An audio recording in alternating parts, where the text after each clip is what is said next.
भगवान श्री कृष्ण ने जब मोहिनी रूप धारण किया तो उनके सौंदर्य पर 33 करोड़ देवता मोहित हो गए। सभी देवताओं ने मन में यही कामना हुई कि ऐसी सुंदरी उनकी पत्नी बन जाए, परंतु केवल एक देवता ऐसे थे जिनके मन में मोहिनी के प्रति इस तरह का भाव नहीं आया। वे थे सूर्यदेव। सूर्यदेव ने मोहिनी रूप को देखकर मन ही मन कहा, यदि ये मेरी पुत्री बन जाए तो मेरा जीवन धन्य हो जाए। सूर्यदेव की इस भावना को समझकर भगवान श्री कृष्ण ने उनकी ओर कटाक्ष किया और संकेत किया कि उनकी इच्छा पूर्ण होगी। समय बीतने के बाद सूर्यदेव ब्रजभूमि में वृषभानु महाराज के रूप में अवतरित हुए। वृषभानु जी ने तपस्या की और ब्रह्मा जी से प्रार्थना की कि उन्हें ठाकुर जी की पुत्री के रूप में प्राप्ति हो। ब्रह्मा जी ने उनकी प्रार्थना को श्री हरि तक पहुंचाया।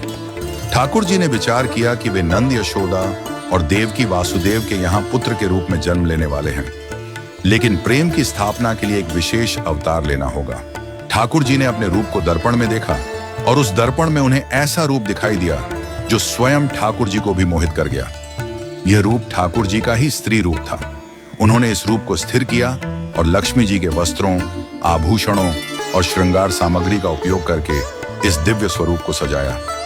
जब यह स्वरूप पूर्ण हुआ तो ऐसा प्रतीत हुआ मानो सूर्य और चंद्र का एक साथ मेल हो गया हो। यह दिव्य तेज इतना अद्भुत था कि स्वयं ठाकुर जी भी नेत्र मूने को विवश हो गए। जब उन्होंने नेत्र खोले तो उनके सामने श्री राधा रानी का दिव्य स्वरूप प्रकट हुआ। श्री राधा के प्राकट्य का समय सुबह 4 बजे का था, जो ब्रह्म मुहूर्त का समय है। भगवान के अन्य अवतारों का प्राकट्य दोपहर 12 बजे या रात्रि 12 बजे होता है, परंतु राधा रानी का जन्म ब्रह्म मुहूर्त में हुआ, जो नए दिन की शुरुआत का प्रतीक है। यह इस बात का संकेत था कि प्रेम का प्रकाश संपूर्ण विश्व में फैलने वाला है। राधा रानी के अवतरण पर वृषभानु महाराज और कीर्तिदा माता के घर उत्सव मनाया गया।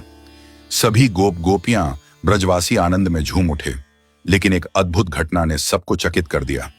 राधा रानी अपनी आंखें नहीं खोल रही थीं। वृषभानु महाराज और माता कीर्तिदा इस बात को लेकर चिंतित हो गए। कई साधु संत और विद्वान उनके दर्शन करने आए, लेकिन किसी के भी प्रयास से राधा रानी ने अपनी आंखें नहीं खोली। तभी देवताओं के आग्रह पर नारद मुनि वहां आए। उन्होंने राधा रानी के पास बैठकर उनकी स्तुति की। नारद मुनि ने जैसे ही स्तुति गाई, राधा रानी ने पहली बार अपनी दिव्य नेत्रों से नारद मुनि की ओर देखा। उस समय राधा रानी का स्वरूप ऐसा था मानो मृग नयनी सुंदर बालिका अपने पालने से झांक रही हो। यह दृश्य देखकर नारद जी आनंद से झूम उठे। उन्होंने अपनी वीणा और करताल बजाकर कीर्तन प्रारंभ कर दिया और गाने लगे, जय राधे जय वृंदावन वासिनी।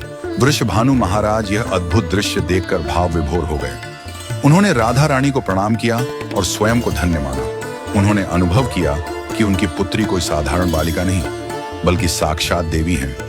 इस प्रकार श्री राधा का अवतरण प्रेम की स्थापना के लिए हुआ। ठाकुर जी ने ज्ञान, धर्म और वैराग्य की स्थापना के लिए कई अवतार लिए, लेकिन प्रेम की स्थापना के लिए श्री राधा का अवतरण हुआ।